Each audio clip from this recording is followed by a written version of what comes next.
যখন মানুষ উঠবে তখন তাকে 5টা প্রশ্ন করা হবে। কয়টা ভাই? এই 5টা প্রশ্নের আগে সে তার পা সামনেও ফেলতে পারবে না, পিছনেও ফেলতে পারবে না। আমরা কি একটু চিন্তা করতে পারছি কত ভয়ঙ্কর হবে বিষয়টা? এই সামান্য গরমে আমাদের অবস্থা খারাপ, সূর্য সেদিন সামনে নিচে, আর মানুষ উঠে দাঁড়িয়ে আছে। তাদেরকে 5টা প্রশ্ন করা হবে, যতক্ষণ পর্যন্ত প্রশ্নের উত্তর দিতে পারছে না, সামনেও যেতে পারবে না, পিছনেও আসতে পারবে না, পা নড়াতে পারবে না। এক, তোমার পুরো জীবনটা তুমি কোন কাজে ব্যয় করেছো? উত্তর কি রেডি আছে আমাদের কাছে? আমরা কি বলতে পারবো হে আল্লাহ, আমরা আমাদের পুরো জীবন তোমার ইবাদত করে কাটিয়েছি? 2, তোমার যৌবন স্পেশালি তুমি কোন কাজে ব্যয় করেছো? তোমার যৌবন তুমি স্পেশালি কোন কাজে ব্যয় করেছো? যুবকরা কি উত্তর দেওয়ার জন্য প্রস্তুত আছে যে আমাদের যৌবন আমরা আল্লাহর পথে কাটিয়েছি? সবাই কি বলতে পারবো? 3 নাম্বার, তোমার রিজিকের উৎস কি ছিল? কোন পথে সম্পদ অর্জন করেছো? 4 নাম্বার, কোন পথে সম্পদ ব্যয় করেছো? কোন কোন খাতে সম্পদ ব্যয় করেছো? আমরা কি আমাদের আয় এবং ব্যয়ের হিসাব দেওয়ার জন্য প্রস্তুত? 5, তোমাকে আমি যে জ্ঞান দিয়েছিলাম সেই জ্ঞান অনুযায়ী আমল করেছো কিনা? আল্লাহ পাক আমাকে আপনাদের সবাইকে তৌফিক দান করুন, আমি জানা অনুযায়ী আমল করার তৌফিক দান করুন। আমি এই 5টা প্রশ্নের মধ্যে যৌবনকাল ইম্পর্টেন্ট কিনা ভাই? গুরুত্বপূর্ণ কিনা? মাথায় রাখি। সামনে একটা হাদিস শুনুন। রাসূল সাল্লাল্লাহু আলাইহি সাল্লাম বলছেন যে এই কিয়ামতের মাঠেই 7 শ্রেণীর মানুষকে আল্লাহ পাক বিশেষ মেহমানদারির ব্যবস্থা করবেন, আরশের ছায়ায় ছায়া দিবেন ইনশাআল্লাহ। কোথায় ছায়া দিবেন? ওই দিন এই ছায়া ছাড়া অন্য কোনো ছায়া থাকবে না। নবী সাল্লাল্লাহু আলাইহি সাল্লাম বলছেন তার মধ্যে প্রথম শ্রেণী হচ্ছে ইমামুন আদিল, ন্যায়পরায়ণ শাসক। ন্যায়পরায়ণ, আচ্ছা, ন্যায়পরায়ণ শাসকের একটা এক্সাম্পল দেই। মক্কার জাহিলি যুগে সাহাবীরা ঈমান নিয়ে এসেছেন, বাস তাদের উপর নির্মম নির্যাতন শুরু হয়ে গেছে, আবু জেহেল, আবু লাহাব, উতবা, শাইবা। তখন সাহাবীরা আল্লাহ রাসূলের কাছে এসে বলছেন, ইয়া রাসূলুল্লাহ, আপনি একটু বদদোয়া করেন, তাদের উপর বদদোয়া করেন, আমরা তো আর পারছি না। নবী সাল্লাল্লাহু আলাইহি ওয়াসাল্লাম বললেন, তোমরা মক্কা থেকে হিজরত করে হাবাসায় চলে যাও। কোথায়? হাবাসা। হাবাসা মানে হচ্ছে আবিসিনিয়া। আবিসিনিয়া মানে এখনকার ইথিওপিয়া, ইরিত্রিয়া। নাম শুনেছেন কি? বিশেষ কোচিং তো করছেন অনেকে। আফ্রিকা মহাদেশের একটা ছোট্ট দেশ ইরিত্রিয়া, ওখানে চলে যাও। তখন বলেছিলেন তিনি হাবাসায় চলে যাও। সাহাবীরা জিজ্ঞাসা করছেন হাবাসায় কেন?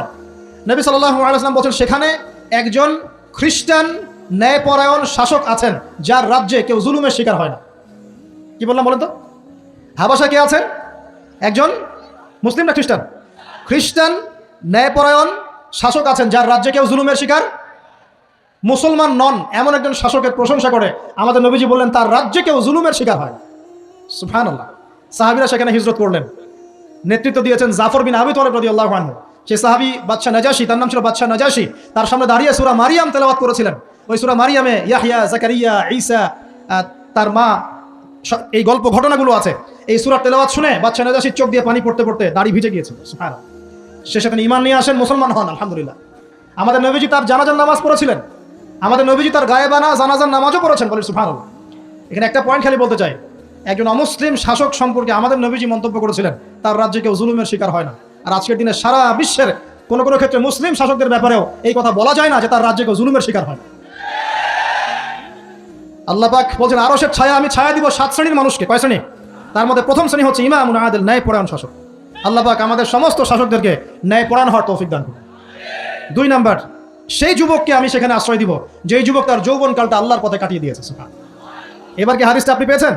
এর আগের হাদিস কি শুনলেন? পা নড়াতে পারবেন না যতক্ষণ পর্যন্ত এই প্রশ্নের উত্তর না দিচ্ছেন যৌবনকাল কোন পথে ব্যয় করেছেন। এখন যদি আল্লাহর পথে ব্যয় করেন তাহলে আরো সে ছায়া ছায়া পাচ্ছেন, আলহামদুলিল্লাহ। বাকিগুলো কারা কারা একটু বলে দেই। 3 নাম্বার হচ্ছে সেই ব্যক্তি যে একজন আরেকজনকে মহব্বত করে, এক ব্যক্তি আরেক ব্যক্তিকে মহব্বত করে শুধুমাত্র আল্লাহর সন্তুষ্টির জন্য। কথা কি বুঝতে পারছেন? এই মহব্বত আবার ছেলে মেয়ের ফ্রি মিক্সিং না। কথা বুঝতে পারেন?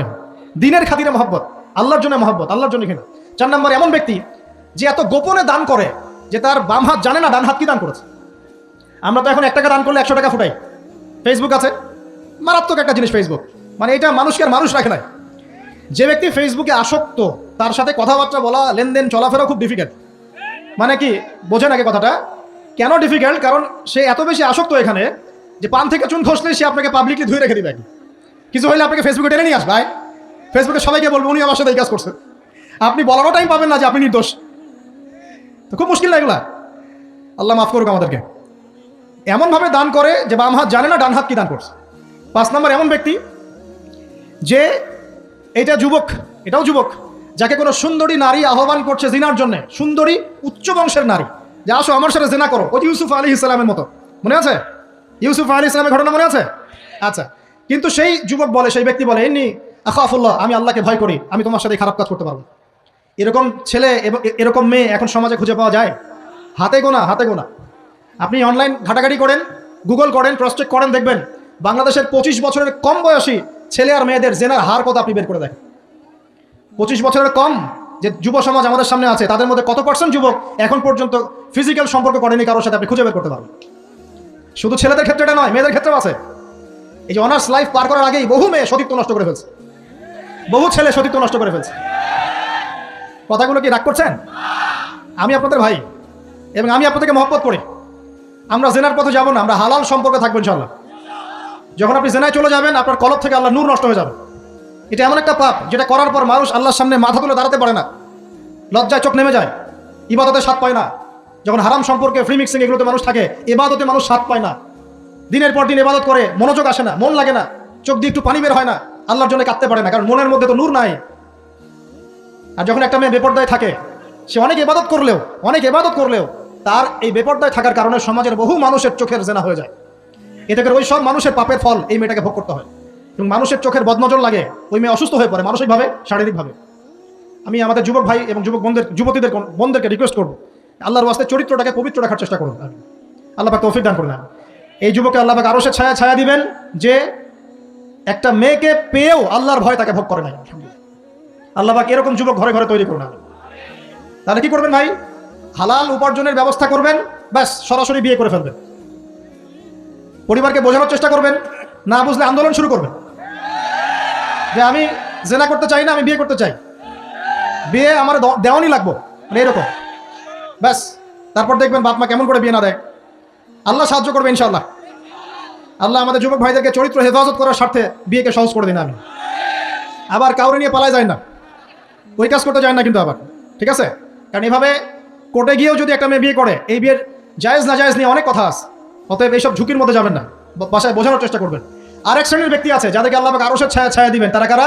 যারা গোপনে আল্লাহকে স্মরণ করে কাঁদতে পারে, বলি সুবহানাল্লাহ। এখন এই দুটো হাদিসের মধ্যে যুবকদের অবস্থান কি পেয়েছেন? আচ্ছা, আরেকটা শোনা, এবার শোনেন। নবী সাল্লাল্লাহু আলাইহি ওয়াসাল্লাম বলেছেন, 5টা জিনিস আসার আগেই 5টা বিষয়কে মূল্যায়ন করো।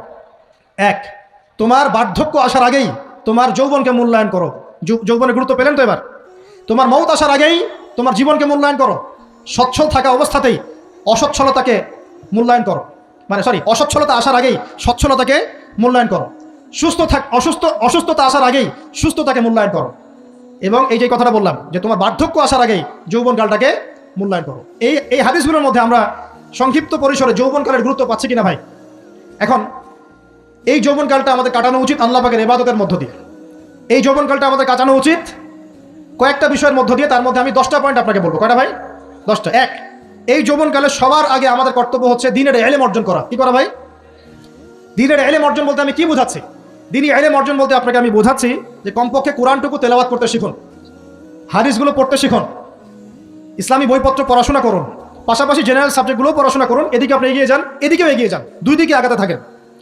এর পাশাপাশি বরেণ্য ওলামায়ে কেরামদের সোহবতে থাকার চেষ্টা করেন। যারা রিনাউন্ড এবং বরেণ্য ওলামায়ে কেরাম, তাদের সোহবতে থাকার চেষ্টা করেন। ইলম অর্জনের অনেক ধাপ আছে। শুরু করেন কোরআন তেলাওয়াত দিয়ে, তারপর আস্তে আস্তে হাদিসে যান, কোরআনের তাফসিরে যান, ইতিহাস পড়েন, ইসলামের ইতিহাস পড়েন, ইসলামিক অর্থনীতি পড়েন, রাসূলের জীবনী সিরাত পড়ে দেখেন, ইসলামিক ফিকহের বইগুলো পড়ে দেখেন। আস্তে আস্তে গ্র্যাজুয়ালি আপনি সামনে যাবেন। এই সিলেবাসটা আপনি কোথেকে পাবেন? এই সিলেবাসটা দেখবেন প্রত্যেক জেলায় জেলায় বরেণ্য কওমি ওলামায়ে কেরাম আছেন না, তাদের সাথে পরামর্শ করবেন, আপনাকে সুন্দর সিলেবাস করে দেবেন ইনশাআল্লাহ। এইভাবে আপনি পড়াশোনা করবেন এবং ওস্তাদের সাথে থেকে পড়াশোনা করবেন। একা একা সব কিছু করা যায়? একা একা সব কিছু করা যায় না। একটা সিলসিলা লাগে, একটা ওস্তাদের সোহবত লাগে, নাকি? একা একা কি কোরআন সুন্নাহ সব বুঝে ফেলতে পারবেন আপনি? তাই মনে হয়? কখনোই না। অতএব বরেণ্য আলেমদের সোহবত লাগবে, আবার আপনার চেষ্টাও লাগবে। আল্লাহ পাক তৌফিক দান করুন। এই যৌবনকালের প্রথম কাজ কি ভাই? ইলম অর্জন করা। 2 নম্বর, এই যৌবনকালে আমরা যে পরিমাণ ফিজিক্যালি ফিট থাকি, শরীরে শক্তি থাকে, উদ্যম থাকে, আমাদের বয়সটা 40-50 হয়ে গেলে সেটা থাকবে না, থাকবে? অতএব এই যৌবনকালে বেশি বেশি ইবাদত করতে থাকেন। আল্লাহ পাক তৌফিক দান করুন। এই যৌবনকালে 5 ওয়াক্ত নামাজ তো পড়বেনই, এর পাশাপাশি নফল নামাজগুলো পড়ার চেষ্টা করবেন। এর পাশাপাশি আপনি চেষ্টা করবেন তাহাজ্জুদের ওয়াক্তে একটু নামাজ পড়ার জন্য, কমপক্ষে 2 রাকাত, অ্যাটলিস্ট 2 রাকাত নামাজ তাহাজ্জুদের সময় পড়ার চেষ্টা করি। আল্লাহ আমাকে তৌফিক দেখ, আপনাদের সবাইকে তৌফিক দান করুন।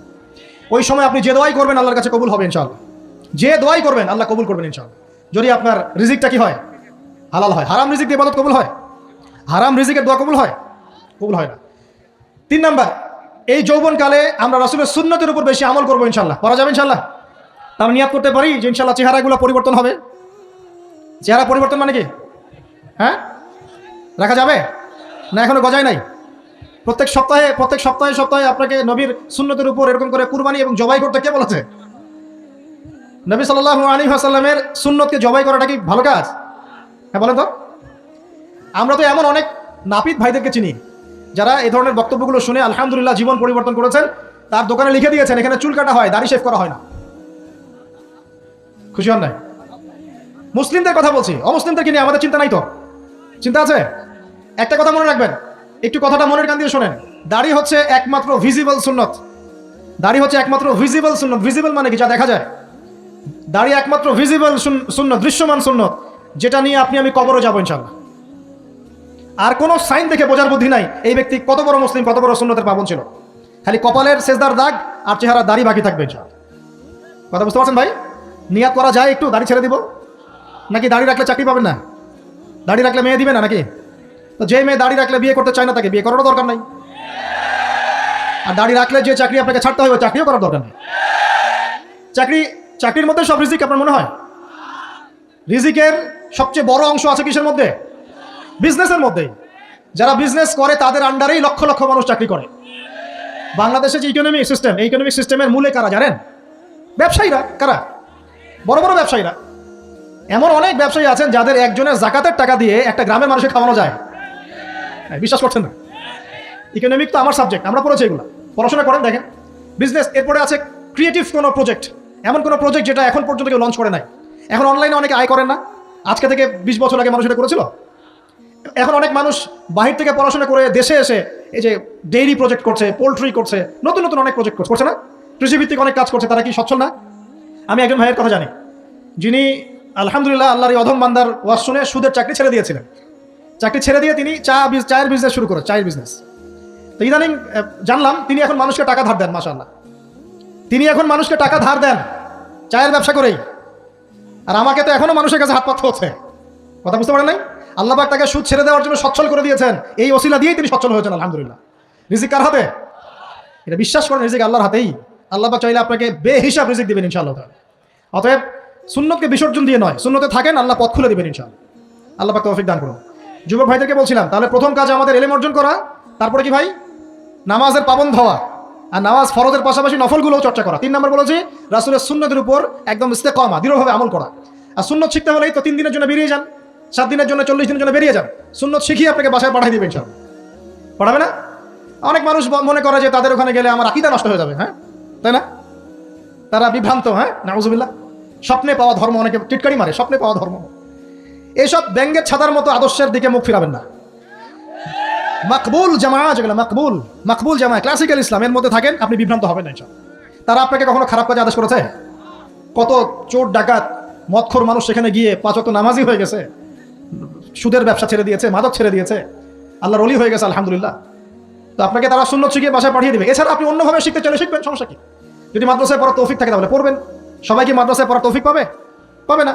নিঃসন্দেহে কিছু মানুষ তৌফিক পাবে, কিছু মানুষ হয়তো পাবে না। যারা পাবে না তারা দিন শিখবে কিভাবে? এভাবেই তো শিখবে। সুন্নতের উপর আমল করতে হবে, এটা সবচেয়ে বড় কথা। আল্লাহ পাক আমাদের সবাইকে সুন্নাহর উপর আমল করার তৌফিক দান করুন। 4 নম্বর ভাই, যৌবনকালে আমরা আমাদের সময়গুলোকে মূল্যায়ন করবো ইনশাআল্লাহ। কথা বুঝতে পারছি ভাই? সময় মূল্যায়ন কেমন? আপনার দিন রাতের একটা রুটিন থাকবে, এলোমেলো লাইফ লিড করবেন না। এই যে আমরা, আল্লাহ মাফ করুক, আমরা এখন 3টায় 2টায় 4টায় ঘুমাই, 12টা 1টা 2টায় উঠি, নাউজুবিল্লাহ। এতে করে কি আমাদের রুটিন লাইফটা ঠিক আছে? আমাদের খাওয়ার ঠিক নাই, আমাদের ঘুমের ঠিক নাই, আমাদের মানে খাবারের যে অভ্যাস, খাদ্যাভ্যাসও ঠিক নাই। আমরা একটু খেলাধুলা আগে করতাম, সেটা এখন করি না। সারাদিন ফোন নিয়ে বসে থাকি, আর এই যে ইউটিউব ফেসবুকে বসে থাকি। গোল হয়ে বসে লুডো খেলে। গোল হয়ে কি করে? লুডো খেলে, অনলাইনে গেমস খেলে, অনলাইনে পাবজি খেলে, ফ্রি ফায়ার খেলে। আগে তো তাও ছেলে পেলে একটু ফুটবল খেলতো, ক্রিকেট খেলতো, আমরাও তো খেলেছি। ওই সময় তাও আলহামদুলিল্লাহ আমাদের ফিজিক্যাল ফিটনেস অনেক ভালো ছিল। এখন ওগুলো বাদ দিয়ে যে মানুষ পর্নোগ্রাফি দেখছে, লুডো খেলছে, পাবজি খেলছে, ফ্রি ফায়ার খেলছে, সারাদিন অনলাইনে বসে অথর্বর মতো বসে আছে, এটা কি ভালো হচ্ছে? এই জন্য অ্যাটলিস্ট ফজরের নামাজ পড়ে জিকির আজগার করে পড়াশোনা করে আধা ঘন্টা 1 ঘন্টা একটু খেলাধুলা করলে কি সমস্যা? একটু ফুটবল খেলেন, দৌড়াদৌড়ি করেন, জগিং করেন, একটু ব্যায়াম করেন। আল্লাহ পাক আপনাদের যৌবনে বরকত দান করুন, আমিন। এই কাজগুলো করতে হবে কিনা? ভালো না খারাপ? করেন। আর নিয়মতান্ত্রিক লাইফ লিড করবো আমরা। নিয়মতান্ত্রিক, আমার জীবনে একটা রুটিন থাকবে, এই রুটিনের বাইরে যাবো না। পড়াশোনার রুটিন থাকবে, খেলার বা এক্সারসাইজ রুটিন থাকবে, খাওয়া দাওয়ার রুটিন থাকবে, দাওয়ার রুটিন থাকবে, আমি আলেম ওলামাদের কাছে যাবো, এই রুটিন থাকবে। একটা রুটিন লাইফ লিড করবেন, এলোমেলো জীবনযাপন করবেন না। আল্লাহ পাক আমাকে তৌফিক দান করুন, আপনাদের সবাইকে তৌফিক দান করুন। কয়টা বলেছি ভাই বলেন? 6 নাম্বার, যৌবনকালে সবচেয়ে বেশি বেঁচে থাকবো নারীর ফিতনা থেকে। কি থেকে ভাই? খুব ডেঞ্জারাস। এদিকে দেখেন না ভাই, আমার দিকে দেখেন, ও থাক না ওর মতো। যৌবনকালে সবচেয়ে বেশি বেঁচে থাকবো কি থেকে? একটা হাদিস বলি, নবী সাল্লাল্লাহু আলাইহি ওয়াসাল্লাম বলেছেন, মা তারাকতু বা'দি ফিতনাতান আদাররু আলা রিজালি মিনান নিসা। আমি আমার পরে, নবীজি বলছেন, আমি আমার পরে পুরুষদের জন্য নারীদের চেয়ে ভয়ঙ্কর কোনো ফিতনা রেখে যাই নাই। কেমন ফিতনা? আপনি একটু অনেস্টলি বলেন তো দেখি, যে আমরা যারা পর্নোগ্রাফিতে টুকটাক আসক্ত বা এ ধরনের অনলাইনে বা অফলাইনে এই ধরনের হারাম সম্পর্কের সাথে আছি, মন থেকে কি আপনি ফিল করেন যে আল্লাহ আপনার সাথে আছেন? বলেন তো দেখি, অনেস্টলি বলেন। আপনি যখন নামাজ পড়ে বাসায় ফিরে যান, ফিরে যেতে যেতে যদি আপনার চোখে খারাপ কিছু পড়ে, আপনার মনের নূরটা নষ্ট হয়, আপনি বুঝতে পারেন না? বুঝতে পারেন না? যখন আপনি এরকম হারাম কোনো সম্পর্কে আছেন, নাউজুবিল্লাহ, আপনার মনটা যে শক্ত হয়ে গেছে, আপনি বুঝতে পারেন না? আল্লাহর ওয়াস্তে নারী জাতির ফিতনা থেকে সর্বোচ্চ দূরত্ব অবলম্বন করবেন। আল্লাহ পাক তৌফিক দান করবেন। কি করবো তাহলে আমরা? ওই যে বলেছি, হালাল সম্পর্ক করতে পারলে হালাল, যদি করতে না পারি সবর করবেন। কি করবেন? সবর করবেন, ভালো কাজে ব্যস্ত থাকবেন, বেশি বেশি রোজা রাখবেন। কি করবেন? বেশি বেশি রোজা রাখবেন। সোমবারে রোজা রাখবেন, বৃহস্পতিবারে রোজা রাখবেন। এভাবে আপনি আপনার জীবনটা গুছিয়ে নেন, আল্লাহ পাক প্রবৃত্তিকে নিয়ন্ত্রণ করার ক্ষমতা দিবেন ইনশাআল্লাহ। এরপরেও যদি ভুল হয়ে যায়, হতে পারে এই যুগটা ফিতনার যুগ, চরম ফিতনার যুগ। যদি কোনো ভুল হয়ে যায়, খবরদার আপনি হতাশ হবেন না। ভুল হয়ে গেলে কখনো হতাশ হবেন না। হতাশা শয়তানের পক্ষ থেকে আসে, কখনো হতাশ হবেন না। দেন ওযু করে জায়নামাজে দাঁড়িয়ে 2 রাকাত নামাজ পড়ে আল্লাহকে বলবেন, আল্লাহ আমার ভুল হয়ে গেছে, আমাকে মাফ করে দাও। পারা যাবে ইনশাআল্লাহ। জীবনে কখনো হতাশ হবেন না। জীবনে যাই হয়ে যাক না কেন, কখনো হতাশ হবেন না। মনে রাখবেন, আল্লাহ আপনার রব, আল্লাহ আপনার সাথে আছেন ইনশাআল্লাহ। অতএব নারীর ফিতনা থেকে নিজেকে বাঁচিয়ে রাখার চেষ্টা করুন। আল্লাহ পাক তৌফিক এনায়েত করুন। 7 নাম্বারটা হচ্ছে, এই সমাজ আপনাকে যেভাবে শেখায়, কিভাবে শেখায়? এই যে স্কুল, কলেজ, ইউনিভার্সিটি, চাকরি, বিয়ে, সন্তান প্রতিপালন, আর তারপর ইন্না লিল্লাহি ওয়া ইন্না ইলাইহি রাজিউন, এই তো শেখায় নাকি? সবসময় মনে রাখবেন যে আল্লাহ রাব্বুল আলামিনের পরিকল্পনাই আপনার উপরে সবচেয়ে বেশি অগ্রাধিকার যোগ্য, সমাজের পরিকল্পনা নয়। পরিবার আপনাকে চাপ দিচ্ছে, চাকরি পাস না, পড়াশোনা করিস না, হ্যাঁ পড়াশোনায় কেন তুই 80 নাম্বার পাইলি না, কেন চান্স পেলি না, কবে চাকরি পাবি, কবে আমাদেরকে দেখবি, খাওয়াবি, পড়াবি, এই যে চাপগুলো চারপাশ থেকে আসে কিনা? এতে করে অনেক যুবক দেখা যায় মাদকাসক্ত হয়, অনেকে দেখা যায় আত্মহত্যা করছে, ইদানিং করছে কিনা ভাই? এই শব্দটা থেকে আমি পয়েন্টটা আজকে লিখেছিলাম যে ভুলেও আল্লাহর প্রতি বিশ্বাস এবং তাওয়াক্কুল হারাবেন না। সমাজ যেভাবে শেখায়, সমাজ চারপাশে যে চাপ আপনাকে দিচ্ছে, এই চাপে নিজে গা ভাসিয়ে দিবেন না। আপনি আল্লাহর কাছে দোয়া করবেন, আল্লাহর কাছে পথ চেয়ে নেবেন এবং আল্লাহর প্রতি তাওয়াক্কুল ভরসা করবেন। কখনো আত্মহত্যার পথ বেছে নেবেন। কি হয়েছে? 80 নাম্বার পান নাই তো কি হয়েছে? আপনি চেষ্টা করেছেন কিন্তু চান্স পান নাই তো কি হয়েছে? চেষ্টা তো করেছেন আপনি চেষ্টা করেছেন ইউনিভার্সিটির চান্সের জন্য, আপনি চান্স পাই নাই, চেষ্টা করেছেন আপনি, বাস চেষ্টা করেছেন, পাই নাই, তাকদিরে ছিল পাই নাই, বাস। আমি আমার চেষ্টা করেছি। কখনোই আত্মহত্যার পথ বেছে নেবেন না। আর আমরা পিতা মাতাদেরকে রিকোয়েস্ট করবো, কোনো অবস্থাতেই সন্তানকে এত বেশি চাপ দিবেন না যে সন্তানটার এই কোমরটাই ভেঙে চলে যায়। এই সমস্যাগুলো দিন দিন বাড়ছে সমাজের মধ্যে। কেন এত চাপ দিচ্ছেন? তার প্রতিভা কোথায় খুঁজে বের করুন। তাকে জোর করে কেন টেনে লম্বা করার চেষ্টা করছেন? আমাদের সমাজে বাচ্চা হয়ে গেলেই তার পিঠে একটা সিল মেরে দেয়, হয় ডাক্তার না হলে ইঞ্জিনিয়ার। কেন? এর বাইরে কোনো প্রফেশন নাই? আমার সন্তানকে হয় ঢাকা বিশ্ববিদ্যালয়ে চান্স পেতে হবে, না হলে বুয়েটে, না হলে এখানে। এর বাইরে আর কোথাও পড়ারই জায়গা নাই। আর এখানে পড়লেই আমার ছেলে বা আমার মেয়ে একদম সবচেয়ে বড় জ্ঞানী হবে, অন্য কোনোভাবে হবে না, এটা গ্যারান্টি দেওয়া আছে? যারা সভ্যতা বিনির্মাণ করেছেন তারা কয়জন বড় বড় ডিগ্রি সার্টিফিকেট পেয়েছেন খুঁজে বের করে দেখেন, খুঁজে বের করে। আমরা ফিলোসফির মধ্যে যে ফিলোসফারদের হিস্ট্রি পড়েছিলাম, তাদের মধ্যে বেশিরভাগই দেখা যায় স্কুলেও যায় না, কলেজেও যায় আছে না? এমন আছে। আমি বলছি না আপনারা যাবেন না, আমি বলছি জ্ঞানের মানদণ্ড এটাই নয় যে আমার সার্টিফিকেট অর্জিত হয়েছে। সার্টিফিকেটটাই জ্ঞানের মানদণ্ড নয় তো। হ্যাঁ, প্রতিযোগিতার একটা জগৎ আছে, আমাকে সেই জগৎ উতরাতে হবে। আপনি চেষ্টা করবেন, যদি না হয় তাকদীরে ছিল, হয় নাই, বাস হয় নাই। আমাকে আল্লাহ পাঠিয়েছেন তার ইবাদত করার জন্য, এখানে আত্মহত্যা করার জন্য আল্লাহ আমাকে পাঠান নাই। আমার জীবন যদি দিতেই হয় তাহলে আল্লাহর জন্য দিব ইনশাআল্লাহ। ঠিক আছে কথা? ব্যাস, দুনিয়ার জন্য নয়। আল্লাহ পাক বোঝার তৌফিক দান করুন। কটা বললাম? 7টা না 8টা? 7টা। 8 নাম্বারটা ইম্পর্টেন্ট এবং এটা আপনাদের জন্য মজাদার। সেটা হলো 8 নাম্বারটা বেশি ইম্পর্টেন্ট। এটা হচ্ছে দিনের পথে চলার ক্ষেত্রে আপনি অনেক রকম মতবাদ পাবেন সামনে। কেউ বলবে আমারটা সঠিক, কেউ বলবে না ওরটা নয়, আমারটা সঠিক, কেউ বলবে না আমার দলটা সঠিক, কেউ বলবে না ওর সংগঠন সঠিক। এগুলো আপনার কান ভারী করে ফেলবে একদম। তখন মনে হবে যে আগেই ভালো ছিলাম রে ভাই, নামাজ পড়তাম না। এখন নামাজ পড়া শুরু করে দেখলাম যে আরে হাতটা বাঁধবো কোথায়, এটাই তো ফিক্স করতে পারতেছি না। আর আমার কিছু তো অভিজ্ঞতা আছে ভাই, নাকি ভাই? ওর আলোকে একটা কথা বলি, সেটা হলো সমাজে কিছু ইখতিলাফি মাসআলা আছে, এই মাসআলাগুলো কানেও ঢুকাবেন না। আপনি ইবাদতের মধ্য দিয়ে আল্লাহকে পাওয়ার চেষ্টা করবেন। এবং চিরায়ত একটা ইসলাম আমরা ফলো করছি না, এই ইসলামের মধ্যে এমন কিছু নাই যেটা আপনাকে জাহান্নামে নিয়ে যাবে, এমন কিছু নাই। হ্যাঁ, প্রত্যেকটা ঘরানার মধ্যে কিছু বিভ্রান্ত মানুষ থাকতে পারে, এমন কিছু মানুষ এমন আমল করছে যে আমলটা হয়তো কোরআন এবং হাদিসে নাই। এটা তার সমস্যা, কোরআন সুন্নাহর সমস্যা নয়। কথা বুঝতে পারছেন? এটা তার সমস্যা, সেই বেদাতটা করছে, সেই শিরকটা করছে। তার মানে এই নয় যে কোরআন হাদিস আমাকে শিরক শিখিয়েছে, বেদাত শিখিয়েছে। কোরআন এবং হাদিসে যেটা আছে এটা সুন্দর, এবং এটা চিরায়ত একটা ক্লাসিক্যাল ইসলাম আমাদের কন্টিনেন্টে আছে, বাংলাদেশেও আছে। এখানে থাকলে আপনি বিভ্রান্ত হবেন না ইনশাআল্লাহ তাআলা। বরেণ্য ওলামায়ে কেরামদের কাছে গিয়ে অন্তত একজন হকপন্থী আলেমের সাথে পরামর্শ করে আপনি আমল করার চেষ্টা করবেন। আর যে বিষয়গুলো নিয়ে ইখতিলাফ আছে এগুলো নিয়ে সমাজে মতপার্থক্য সৃষ্টি করে সমাজটাকে বিভক্ত করতে যায় না। আল্লাহর ওয়াস্তে মসজিদ ভাগ করতে যায় না, সমাজকে ভাগ করতে যায় না। জাতিগত ঐক্যটা রক্ষা করেন, আল্লাহ পাক বোঝার তৌফিক দান করুন। আর যদি মানুষের মধ্যে খারাপ কিছু দেখি, ওই খারাপ কিছু বিষয়টা আমি এড়িয়ে যাবো ইনশাআল্লাহ। আর কোনটা ভালো কোনটা খারাপ আমি বুঝবো কিভাবে? আমি 10 জন আলেমের সাথে পরামর্শ করবো, বাস। আমি এত বড় আলেম নই, তাহলে আমি 10 জন আলেমের সাথে পরামর্শ করবো যে হুজুর এই বিষয়টা চলছে, এটা সম্পর্কে আসলে বিষয়টা কি। একটা ঘরানার দিকে কখনো আপনি সাম্প্রদায়িকভাবে বায়াস্ট হয়ে যাবেন না। আপনি আপনার চিন্তাটাকে লিবারেল রাখবেন, হকটা যেখানে পাবো সেটা নিব ইনশাআল্লাহ। এমন নয় যে উনি বলেছেন বলেই হক আর কারোটা নিব না, ওনারটাই নেব, এভাবে চিন্তা করবেন না। হক যেখানে আছে সেখানে যাবেন আপনি ইনশাআল্লাহ। আল্লাহ পাক আমাদেরকে বোঝার তৌফিক দান করুন। আর যে ইখতিলাফগুলো আছে এগুলো নিয়ে সমাজকে বিভক্ত করতে যায় না, মতানৈক্য নিয়েই ঐক্য হবে ইনশাআল্লাহ তাআলা। আল্লাহ পাক আমাদেরকে এই কথাটা বোঝার তৌফিক দান করুন। আর শেষের দুটো হলো, যৌবনকালে আমরা আমাদের পরবর্তী জীবনের প্রস্তুতি গ্রহণ করবো ইনশাআল্লাহ। কারণ বার্ধক্যের জীবনে আপনি কিন্তু এই কাজগুলো এখন করতে পারছেন, সেগুলো পরে পারবেন না। অতএব এই সময়ই আপনি আপনার রিজিকের একটা অংশ সঞ্চয় করার চেষ্টা করুন, কিছু সাস্টেইনেবল অ্যাসেট করার চেষ্টা করুন, যাতে পরবর্তী বয়সে গিয়ে আপনাকে দিনের দিকে কাজ করার জন্য দুনিয়ার ফিতনায় পড়তে না হয়। আল্লাহ পাক আপনাদেরকে হালাল রিজিকের ব্যবস্থা করে দিন, আমি দোয়া করি, আল্লাহুম্মা আমিন।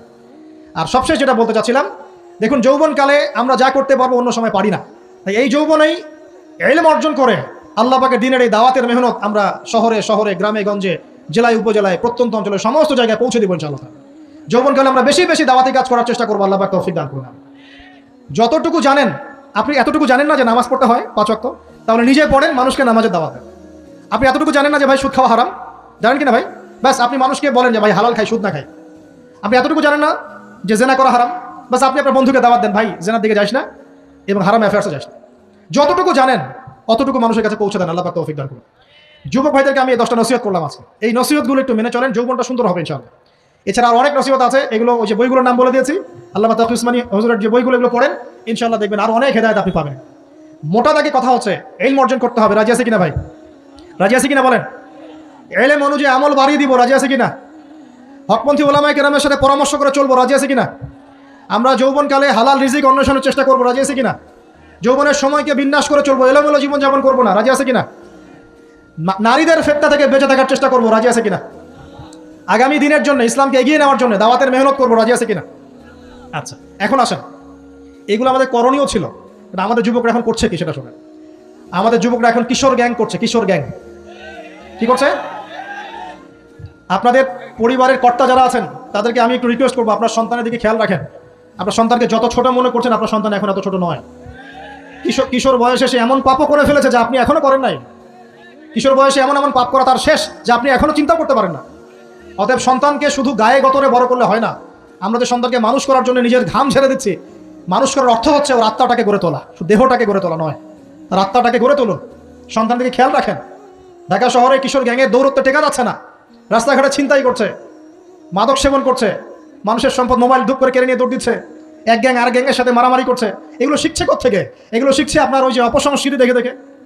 পশ্চিম থেকে, আমাদের পার্শ্ববর্তী থেকে অনেক অপসংস্কৃতি ঢুকছে ভিতরে, ওটা দেখে দেখে দেখে দেখে শিখছে কি করতে হয় না করতে হয়।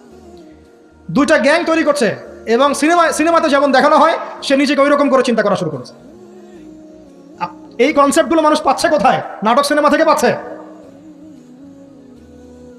একটা দল ক্রিয়েট করেছে, সে সেই দলের নেতা হয়েছে, আরেক দল তাকে মারতে আসছে, সে আবার তাকে মারতে যাচ্ছে। এই যে জিনিসগুলো, এগুলো নাটক সিনেমায় দেখানো হচ্ছে না? এখন যুবকরা শিখছে কোত্থেকে এগুলা? বাংলাদেশের মেয়েদেরকে একসময় শেখানো হয়েছে তুমি সুন্দর না, তুমি কি না, তাদের মনে ঢোকান তুমি সুন্দর না, আরো সুন্দর হতে চাও, আরো সুন্দর হতে চাও, এই ক্রিম মাখো, সুন্দর হয়ে যাও। এই একটা কনসেপ্ট ঢুকিয়ে দিয়েছে মাথায়, তুমি সুন্দর না, তোমাকে আরো সুন্দর হতে হবে। আল্লাহ তোমাকে যে সৌন্দর্য দিয়েছেন এটা যথেষ্ট না, অন্যরা আরো অনেক বেশি সুন্দর, তুমি সুন্দর না, এই ক্রিম মাখো, সুন্দর হবে। এই করতে করতে করতে ক্রিমের ব্যবসা শুরু হলো। বাণিজ্য, সবকিছুর পিছনে কি থাকে? বাণিজ্য, আর কিছু না। তারপর শুরু হলো যে পার্লার, অমুক ক্রিম, তমুক ক্রিম, অমুক সোনো, এই সেই, বাস মেয়েরা পাগল হয়ে গেল। ব্যাস নতুন নতুন আমরা আমাদের সংস্কৃতি ধারণ করে যে কাপড় চোপড়গুলো পরি, কিছু মানুষ শেখালো এর চেয়ে এই ফ্যাশনটা ভালো, এটা পরো। ব্যাস ঈদে ঈদে নতুন নতুন ফ্যাশন আসা শুরু করলো। আর পাঞ্জাবি পায়জামা পরা তো আমাদের বাপদাদাদের সুন্নত, এটা বাঙালিদেরই সুন্নত। সব বাদ দিয়ে এখন আমরা কি শুরু করছি দেখেন তো। তো এগুলো কিন্তু মিডিয়া দিয়ে আপনাদেরকে ঢোকানো হয়, মিডিয়া থ্রু দিয়ে। আমরা দেখছি এখন যুবকরা, বহু যুবক মাদকাসক্ত হয়ে যাচ্ছেন, হচ্ছেন কিনা? কিসের এত হতাশা ভাই? কি হয়েছে? আপনার গার্লফ্রেন্ড আপনাকে ছেড়ে চলে গেছে? তা গেছে না হয়তো, কি হয়েছে ভাই? কি হয়েছে? গার্লফ্রেন্ড ছেড়ে চলে গেছে তো কি হয়েছে? আল্লাহ পাকের জমি নাকি মেয়ের অভাব নাকি? আরে শেষ জামানায় একজন ছেলের পিছনে 40টা মেয়ে ঘুরবে। 40টা মেয়ে ঘুরবে না আসলে, সরি ফর দ্য ল্যাঙ্গুয়েজ, 40 জন নারীর দায়িত্ব একটা ছেলেকে নিতে হবে শেষ জামানায়। মানে মা, বোন, ফুপু, খালা, স্ত্রী, এই সব মিলে 40 জন কাঁধে উঠে যাবে। এখন ঘরে ঘরে মেয়েদের সংখ্যা বাড়ছে না? নবীজি বলেছেন শেষ জামানায় মেয়েদের সংখ্যা বাড়বে, ছেলেদের সংখ্যা কমবে। কমছে কিনা ছেলেদের সংখ্যা? এখন হয়তো এভারেজ 100, 104, পরে দেখবেন আরও বেড়ে গেছে। শুধু আমেরিকার হিস্ট্রি ঘেটে দেখেন, ওখানে ছেলে মেয়ের অনুপাতটা কেমন, কমছে সব জায়গাতেই, আরও সামনে কমবে। তো একজন গার্লফ্রেন্ড আপনাকে ছেলে চলে গেছে, ব্যাস জীবনটা উৎসর্গ করে দিতে হবে তার জন্য? এখন কি ফেন্সিডিল, গাঁজা, ইয়াবা এগুলো সেবন করতে হবে? আপনাকে কে সৃষ্টি করেছেন ভাই? কি উদ্দেশ্যে? প্রথমে কি একটা বলেছে, কি উদ্দেশ্যে? আমাকে আল্লাহ পাঠিয়েছেন দুনিয়াতে নামাজ পড়তে, রোজা রাখতে, দিনের প্রচার করতে, দিনের জ্ঞান অর্জন করতে, এই তো। তা আমি একজন মেয়ের জন্য জীবন নষ্ট করে দিব কেন?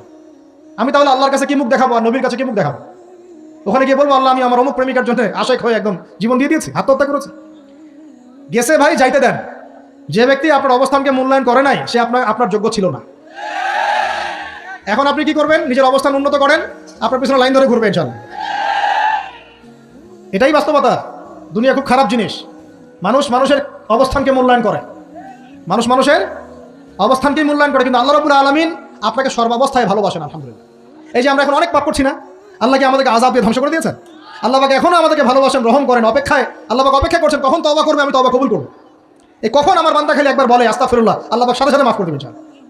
আর সেই আল্লাহকে ভুলে আপনি কার পিছনে ছুটছেন? আমরা কিন্তু নিয়াত করতে পারি ভাই যে আমরা যারা ওয়াজ শুনলাম, জীবনে কোনোদিন সিগারেটে হাত দিব না ইনশাআল্লাহ। রাজি আছি ভাই?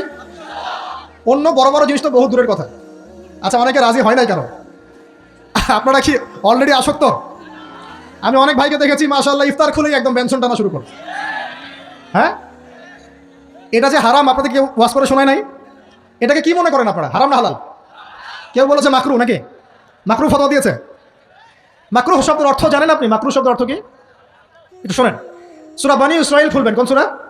সূরা বনী ইসরাইল। আল্লাহ পাক বলছেন আমি বনু ইসরাইলকে এই কাজগুলো করতে নিষেধ করেছিলাম। কোন কোন কাজ? জেনা করো না, জেনার ধার কাছে যেও না, এতিমের মাল আত্মসাৎ করো না, শিরিক করো না, ইত্যাদি। যারা আলেম আছেন তারা আমার কথা বুঝবেন। এই কাজগুলোর পরে আল্লাহ পাক বলছেন যে এই প্রত্যেকটা কাজ আল্লাহর কাছে মাকরুহ, অপছন্দের। কিসের? অপছন্দের। তাহলে এটাকে আপনি সহজ মনে করছেন? নিয়াত করি আল্লাহ পাকের সন্তুষ্টির জন্য আমরা কোনোদিনও মাদকের সাথে সম্পৃক্ত হব না ইনশাআল্লাহ। আর বিশ্বাস করেন, শুধুমাত্র মাদকদ্রব্য নিয়ন্ত্রণ অধিদপ্তর এই আইন কানুন এগুলো দিয়ে, জরিমানা দিয়ে মানুষকে মাদক ছাড়ানো যাচ্ছে না, যাবে না। কেন যাবে না এটা আপনারা খুব ভালো করেই জানেন, আমি বলতে চাচ্ছি না। অনেক সময় মাদক বিরোধী কনসার্ট করে মানুষ, মাদক বিরোধী কনসার্টে ওঠার আগে এক বোতল ডাইল খেয়ে আসে আগে। এগুলো কি বাস্তব কথা বলছি না অবাস্তব কথা বলছি? আমাদের যুবক ভাইরা কোশ্চিন কালো মাদকের ধার কাছে যাবেন না ইনশাআল্লাহ। একটা হাদিস খালি মনে রাখেন, এই হাদিসটা মনে রাখেন। নবী সাল্লাল্লাহু আলাইহি ওয়াসাল্লাম বলেছেন, কেউ যদি মাদকদ্রব্য সেবন করে তার 40 দিনের নামাজ কবুল হবে না। সিগারেট একটা খেয়েছি, 40 দিন নামাজ নাই। এরপর যদি সে তওবা করে আল্লাহ মাফ করে দিবেন। আবার যদি মাদক খায় আবার 40 দিন কবুল হবে না। যদি আবার তওবা করে আল্লাহ মাফ করে দিবেন। আবারও যদি খায় আবারও 40 দিন কবুল হবে না। আবারও তওবা করলে আল্লাহ আবার মাফ করে দিবেন।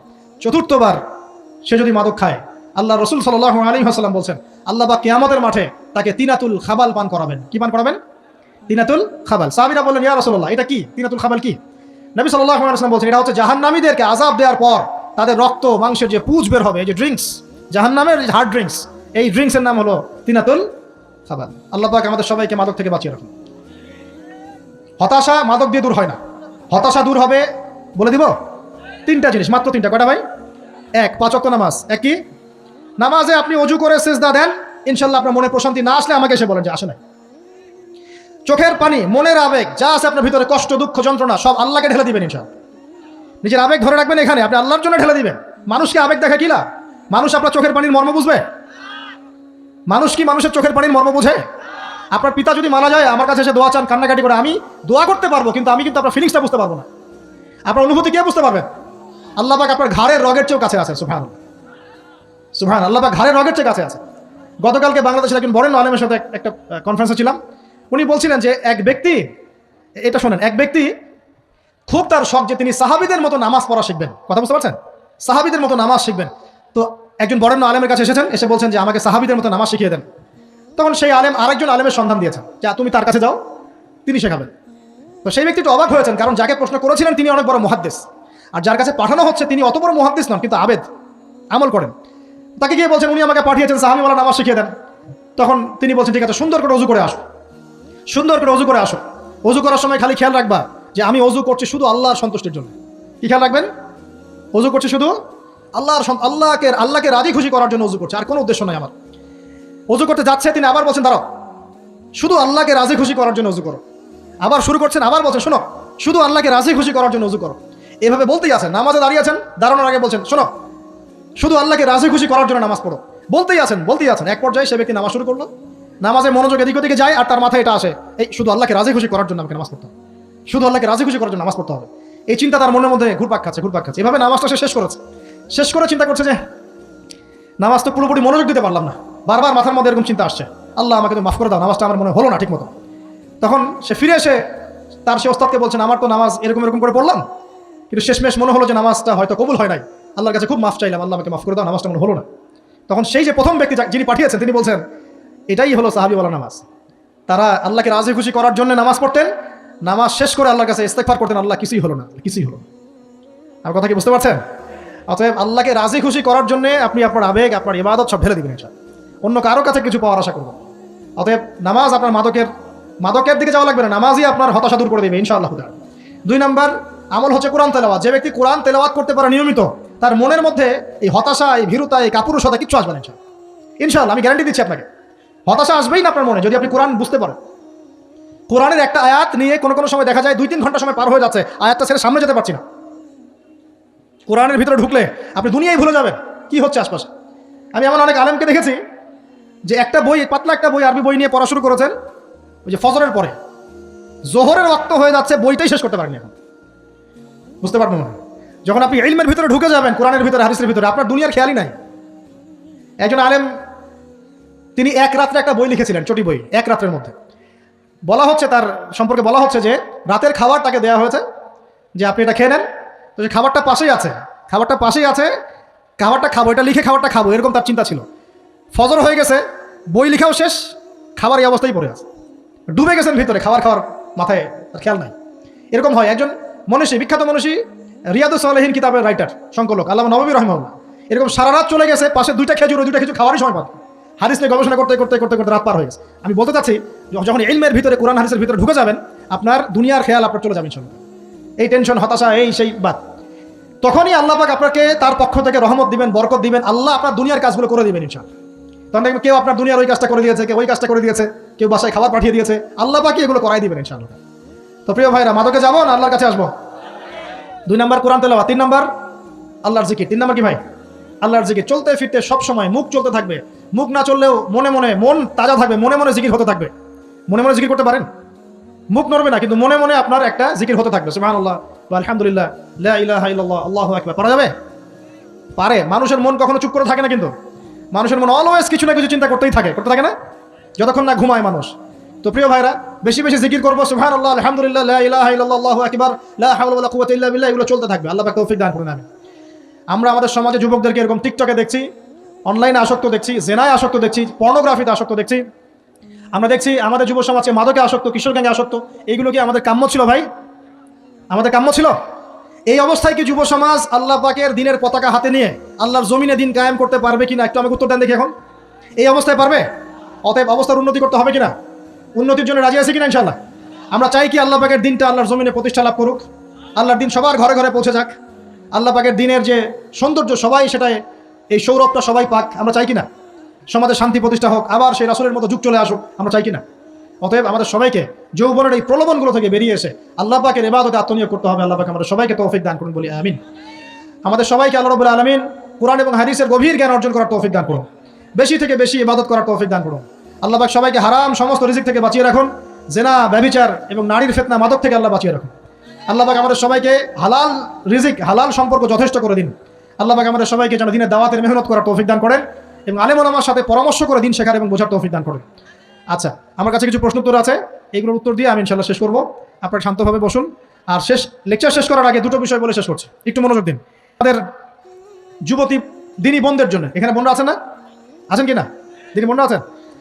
একটা নসিহত দিনী বোনদের জন্য আমি একটা নসিহত করতে চাচ্ছি, একটা নসিহত। আমার এই একটা নসিহত একটু মন দিয়ে শুনুন প্রিয় দিনী বোন। এদিকে দেন, ওইদিকে দেন, ভলেন্টিয়ার। রাসূলুল্লাহ সাল্লাল্লাহু আলাইহি ওয়াসাল্লাম আমাদের দিনী বোনদের জন্য জান্নাতে যাওয়ার একটা ফর্মুলা বলে দিয়েছেন। আমি কি বলবো সেটা? আচ্ছা, রাসূলুল্লাহ সাল্লাল্লাহু আলাইহি ওয়াসাল্লাম বলেছেন আমাদের দিনী বোনেরা, আমাদের মায়েরা, এই নারী জাতি মাত্র 4টা কাজ করলে জান্নাতের যে কোনো দরজা দিয়ে ইচ্ছা প্রবেশ করতে পারবেন। খুশি হন নাই? কয়টা কাজ? মাত্র 4টা। এক, যদি আমাদের দিনী বোনেরা 5 ওয়াক্ত নামাজটা ওয়াক্ত মতো পড়ে, আল্লাহ পাক তৌফিক দান করুন, বলি আমিন। 2 নাম্বার, যদি তারা রমাদান মাসের রোজাটাকে ঠিকমতো আদায় করতে পারে। 1 নাম্বার 5 ওয়াক্ত নামাজ ঠিকঠাক আদায় করা। 2 নাম্বার রমজান মাসে সাওম রাখা। 3 নাম্বার তাদের লজ্জাস্থানের হেফাজত করা, মানে শরঈ পর্দা মেনটেন করা, শরঈ পর্দা মেনটেন করা। এবং আমি বলে দেই, চেহারাটা আপনাদের পর্দার অন্তর্ভুক্ত। এটা নিয়ে অনেক বাকবিতণ্ডা হয় না সমাজে, চেহারা দেখানো যাবে কি যাবে না ইত্যাদি। চেহারা আপনার পর্দার অন্তর্ভুক্ত বিষয়, ফুল স্টপ। এর উপরে ফতোয়া অনেকভাবে দিচ্ছে, কিন্তু বরেণ্য উলামায়ে কেরামের কিতাবগুলো ঘাটাঘাটি করেন, তাদের ফতোয়া হচ্ছে চেহারা আপনার পর্দার অন্তর্ভুক্ত বিষয়, চেহারা ঢেকে রাখবেন, আল্লাহ পাক তৌফিক দান করুন। চোখ থাকবে খোলা, ঠিক আছে। 4 নাম্বার, স্বামীর আনুগত্য করতে হবে। স্বামীর আনুগত্য, এই যে আনুগত্য শব্দ শুনলেই মানুষের একটা মানে নেগেটিভ ধারণা তৈরি হতে পারে। স্বামীর আনুগত্য মানে কি আমি তার দাসত্ব করব? আনুগত্য মানে, প্রিয় দিনী বোন, আনুগত্য মানে দাসত্ব নয়। আনুগত্য মানে কোরআন সুন্নাহর যে বিধানগুলো আপনার স্বামী আপনাকে পালন করতে বলবে, আপনি সেগুলো করবেন, আপনি করতে বাধ্য। কিন্তু স্বামী যদি কোরআন সুন্নাহর বাইরে কিছু করতে বলে, সেটা মানতে আপনি বাধ্য নন। স্বামী যদি আপনাকে বলে যে সুদ খাও, এই সুদী এনজিওতে আসো, নাম লেখাও।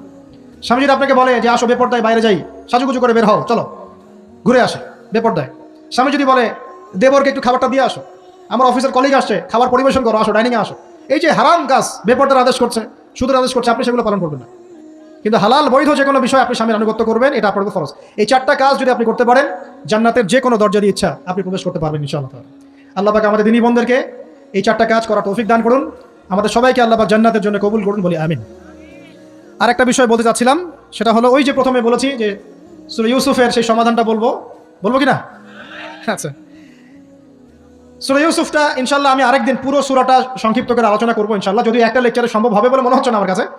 2টা বা 3টা লেকচারে নিয়ে আসবো ইনশাআল্লাহ। তবে আজকে একটা চিজ খালি বলছি, ইউসুফ আলাইহিস সালামের জীবনটা খুবই ট্র্যাজেডিপূর্ণ। নবীর পরিবার থেকে ভাইদের শত্রুতায় ওই যে কূপে চলে গেলেন, কূপ থেকে চলে আসলেন মিশরের বাজারে, সেখান থেকে বিক্রি করে দেওয়া হলো তাকে, রাজা তাকে কিনে নিলেন, তারপরে সেখানে তিনি বড় হতে লাগলেন রাজপ্রাসাদে। তারপরে ওই যে রাজার কি স্ত্রী তাকে জেনার জন্য আহ্বান করেছিল, সেখান থেকে তিনি জেলখানায় চলে গেলেন, আবার জেলখানা থেকে আবার মিশরের খাদ্য মন্ত্রণালয়ের দায়িত্ব পেলেন, তারপরে তিনি মিশরের শাসকের দায়িত্ব পেয়ে গেছেন, তাই তো? আচ্ছা, এর মধ্যে একটা জায়গা খালি বলবো আজকে আপনাদের। টপিকটা কি দিবা তোমরা? টপিকটা হচ্ছে চলমান বৈশ্বিক অর্থনৈতিক সংকটে ইউসুফ আলাইহিস সালামের সমাধান। মনে থাকবে? চলমান এই বৈশ্বিক অর্থনৈতিক সংকটে ইউসুফ আলাইহিস সালামের সমাধান কি ছিল? ইউসুফ আলাইহিস সালাম জেলখানায়, কোথায় বলেন তো? জেলখানায়। তখন 2জন ব্যক্তি তাকে বলছে, ইউসুফ আমরা 2জন দুটো স্বপ্ন দেখেছি, তুমি কি স্বপ্নের ব্যাখ্যা দিতে পারবে? আমরা তোমাকে সত্যবাদী বলে মনে করি। ইউসুফ আলাইহিস সালাম বলছেন, খাবার আসার আগেই তোমাদেরকে স্বপ্নের ব্যাখ্যা দিয়ে দেবো। একজন বলছে, আমি দেখলাম আমার মাথায় রুটি রাখা আছে আর পাখি এসে রুটির থেকে খেয়ে ফেলছে। আমার কথা বুঝতে পারছেন কিনা ভাই? আচ্ছা, 2 নাম্বার, দ্বিতীয় ব্যক্তি বলছে, আমি দেখলাম আমি সারা পান করাচ্ছি আমার মনিবকে। কথা বুঝতে পারছেন? এখন ইউসুফ আলাইহিস সালাম বলছেন, তুমি যে শরাব পান করাচ্ছ মনিবকে, তোমাকে অতি সত্বর মুক্তি দেওয়া হবে ইনশাআল্লাহ। আর যার মাথার উপর থেকে রুটি খেয়ে নেওয়া হচ্ছে তাকে শুলদণ্ড দেওয়া হবে, মৃত্যুদণ্ড দেওয়া হবে। কি বললেন? একজনকে দেওয়া হবে মৃত্যুদণ্ড, একজন কি হবে? ছাড়া পাবে। আর যাকে মনে হলো যে এই ছাড়া পাবে, ইউসুফ আলাইহিস সালাম বললেন, তুমি যখন ছাড়া পাবে তোমার মনিবের কাছে, মালিকের কাছে আমার কথা বলো, আমার কথা আলোচনা করো। কিন্তু শয়তান তাকে ভুলিয়ে দিল, সে আর কথা বলতে পারলো। আরো কয়েক বছর চলে গেল, ইউসুফ আলাইহিস সালাম তখন জেলেই আছে। একদিন এই রাজা স্বপ্ন দেখলেন। কি স্বপ্ন দেখলেন? যে 7টা পাতলা পাতলা গাভী, মোটা মোটা 7টা গাভীকে খেয়ে ফেলছে। 7টা কি গাভী? জীর্ণ শীর্ণ গাভী 7টা মোটা তাজা গাভীকে খেয়ে ফেলছে। আর দেখলেন 7টা সবুজ শীষ, শীষ বোঝেন কিনা? এই ধানের শীষ না, আবার সবুজ শীষ। আর দেখছেন এই যে শীষ মরে গেলে যেমন দেখায় না একটা রং, এরকম শীষ। তো এখন রাজা খুব চিন্তিত হয়ে পড়লেন যে আসলে এই স্বপ্নের কি ব্যাখ্যা। তিনি সবাইকে ডেকে বললেন, স্বপ্নের ব্যাখ্যা কি তোমরা জানো? তখন রাজ্য পরিষদের এই যে এমপি মন্ত্রী যারা আছে তারা বলছে, না এটা কি স্বপ্ন, আদগাফলাম, এটা একটা বাজে স্বপ্ন, উদ্ভট স্বপ্ন, আমরা এগুলার মানে জানি না। আমরা হলো তাই তো বলতাম নাকি ভাই? কিন্তু ওই ব্যক্তি স্মরণ হয়ে গেল যে ছাড়া পেয়েছে, আরে ইউসুফ তো স্বপ্নের ব্যাখ্যা দিতে পারে। দৌড়ে গেলেন তিনি জেলখানায়। ইউসুফ আইয়ুহা সিদ্দিক, হে সত্যবাদী নবী ইউসুফ, আমাকে কি এই স্বপ্নের ব্যাখ্যা বলতে পারবেন? 7টা জীর্ণ শীর্ণ গাভী 7টা মোটা তাজা গাভীকে খেয়ে ফেলছে। ইউসুফ আলাইহিস সালাম এই স্বপ্ন শুনে বললেন, ইউসুফ আলাইহিস সালাম শুধু স্বপ্নের ব্যাখ্যাই দিলেন না, বরং এই স্বপ্ন যে সত্য এটা তিনি বিশ্বাসও করলেন। এই স্বপ্ন একটা সমস্যাকে নির্দেশ করছে, এটাও বুঝে ফেললেন। এই সমস্যার সমাধানও তিনি দিয়ে দিলেন। বলেন সুবহানাল্লাহ। আমার কথা বলছেন, ইউসুফ আলাইহিস সালাম স্বপ্নের ব্যাখ্যা দিচ্ছেন না, বরং স্বপ্নটা যে সত্য তিনি মেনে নিচ্ছেন এবং এই স্বপ্নের ফলে একটা সামনে খারাপ সময় আসতে যাচ্ছে এটা তিনি বিশ্বাস করছেন এবং এর সমাধান তিনি জাতিকে দিচ্ছেন। ইউসুফ আলাইহিস সালাম বলছেন, তোমাদের সামনে 7 বছর দুর্ভিক্ষ হবে। কি হবে বলেন? 7 বছর। সারা বিশ্বের অর্থনৈতিক প্রেক্ষাপট একটু বিবেচনা করেন তো, যে আমরা একটা খারাপ সময়ের দিকে যাচ্ছি না আস্তে আস্তে, এবং নীরব একটা দুর্ভিক্ষ সারা ওয়ার্ল্ডে চলছে না? করোনার সময় ছিল, ওই সময় একটা সমস্যা ছিল, ইউক্রেন রাশিয়ার ইস্যু ছিল, আরও অনেক ইস্যু আছে, শুধু এগুলো ইস্যু নয়। অপচয় ইস্যু আছে, দুর্নীতি ইস্যু আছে, জুলুম আছে, তারপরে যে পারমাণবিক ক্ষেত্রগুলো আছে, বড় বড় পরাশক্তিদের চাপ আছে, অনেক ব্যাপার আছে, রিজার্ভ কমে যাওয়া, অনেক বিষয় আছে। সারা বিশ্ব একটা অর্থনৈতিক মন্দা দেখছে কিনা? ইউসুফ আলাইহিস সালাম বলেন, 7 বছর তোমাদের এখানে প্রচুর ফসল ফলবে। এটা 7টা সবুজ শেষ, প্রচুর ফসল ফলবে তোমাদের এই অঞ্চলের মধ্যে। তোমরা একটা কাজ করো, তোমরা ওই 7 বছরের ফসলের যতটুকু অংশ তোমাদের না খেলে নয়, অতটুকু দিয়ে তোমরা তোমাদের জনগণের চাহিদা পূরণ করো, আর বেশি অংশটাকে রিজার্ভ করে রেখে দিও। আমার কথা বুঝতে পারছেন? ইউসুফ আলাইহিস সালাম বলছেন না যে স্বপ্নটা সত্য, তিনি সমাধান দিচ্ছেন উল্টা। এটা তো হবে সামনে, স্বপ্ন সত্য মিথ্যা তো দূরের কথা, এটা সামনে হতে যাচ্ছে। 7 বছর তোমরা প্রচুর ফসল ফলাবে, এই ফসলের একটা বড় অংশ রিজার্ভ করে রেখে দিও, আর বাকি অংশটা দিয়ে তোমরা জনগণের চাহিদা পূরণ করো। মানে অপচয় করা যাবে না, যাবে? কোনো সম্পদ অপচয় করা যাবে না। এরপর তোমাদের সামনে আসবে 7টা বছর দুর্ভিক্ষের বছর, আকাশ বৃষ্টি বন্ধ করে দিবে। আকাশ কি করবে?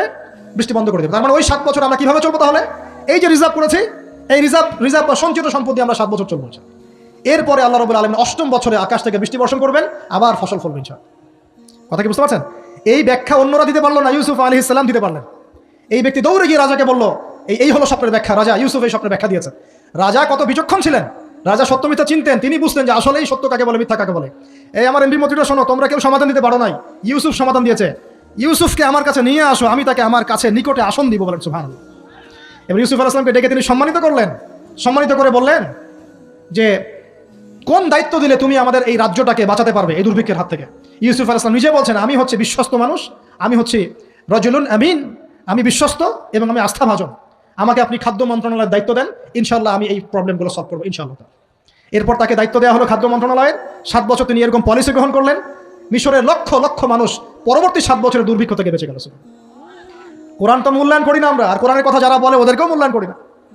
এই জন্য আমরা বলছি, বর্তমান চলমান অর্থনৈতিক সংকটের সবচেয়ে বড় সমাধান হচ্ছে এক, ভাই জনগণ হই আর সরকার হই, কোনো সম্পদ অপচয় করা যাবে না। আমরা সম্পদ অপচয় করি না? আপনি অজু করেছেন, আপনি 1 বালতি পানিতে অজু করেছেন, ট্যাপ ছেড়েছেন, মসজিদের 1 বালতি পানি চলে গেছে, কেন পানি অপচয় করলেন?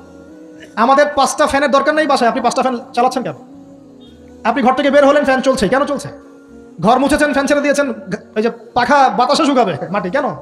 এসি চালিয়েছেন, 24 ঘন্টা চালানোর কি দরকার? 2 ঘন্টা চালিয়ে বন্ধ করলে হয়। বিদ্যুতের ব্যাপার, গ্যাসের ব্যাপার, তেলের ব্যাপার, আমরা কি কম অপচয় করি মনে হচ্ছে আপনার কাছে? আমরা প্রচুর অপচয় করি। আর আমরা জনগণরা সাধু না, আমরা বেশি অপচয় করি। আমরা অপচয় করি না ভাই? প্রমাণ আপনি নিজের বাসায় পাবেন। পানির অপচয়, আপনার তেলের অপচয়, আপনার গ্যাসের অপচয়, আপনার বিদ্যুতের অপচয়, এগুলোর উপর কঠিন আইন করা দরকার। অপচয় করলে শাস্তি দিতে হবে, অপচয় করা যাবে না। অপচয় কমালে কি হবে? আমরা সম্পদ বেশি রিজার্ভ করতে পারবো। এই যুগে কি কি সম্পদ রিজার্ভ করলে আমরা সচ্ছল হতে পারবো? এই হেদায়েতগুলো আপনাকে ওই সোকল প্রোটেস্ট্যান্ট মৌলবীরা দিতে পারবে না ইনশাআল্লাহ তাআলা, কারণ তাদের কাছে ইকোনমিক্সের জ্ঞান নাই। এই যুগে যদি আমরা গ্যাস রিজার্ভ করতে পারতাম, তেল রিজার্ভ করতে পারতাম, গোল্ড রিজার্ভ করতে পারতাম, সিলভার রিজার্ভ করতে পারতাম, এবং যে কারেন্সি সারা ওয়ার্ল্ড ওয়াইড চলছে এখন, এগুলোকে রিজার্ভ করতে পারতাম, এবং জনগণের যতটুকুতে প্রয়োজন এতটুকু সাপ্লাই করে বাকিটা রিজার্ভ করে রাখতে পারতাম, আসন্ন সময়ে এটা দিয়ে আমরা বৈশ্বিক সংকট মোকাবেলা করতে পারতাম। আমার কথা রাগ করলেন? আমি কি কারো শত্রু? কোনো দলের লোক? আমি আপনাদের জাতির একজন, আপনাদেরই ভাই, আপনার শুভাকাঙ্ক্ষী, এবং আপনি আর আমরা ভাইয়ের মতো। কিসের মতো? নিজের ভাইয়ের মতো। আপনার গায়ে আঘাত লাগলে আমি কষ্ট পাবো, আপনাকে কেউ গালি দিলে আমি কষ্ট পাবো। আমাদের জনগণের ক্ষতি হলে আমাদের বুক কাঁদবে না? জনগণের ক্ষতি হলে, দুঃখ দুর্দশা হলে আমাদের বুক কাঁদা উচিত কি না? আমাদের সবাইকেই যার যার দায়িত্ব পালন করতে হবে। আমরাও অপচয় বন্ধ করে দেবো ইনশাআল্লাহ তাআলা।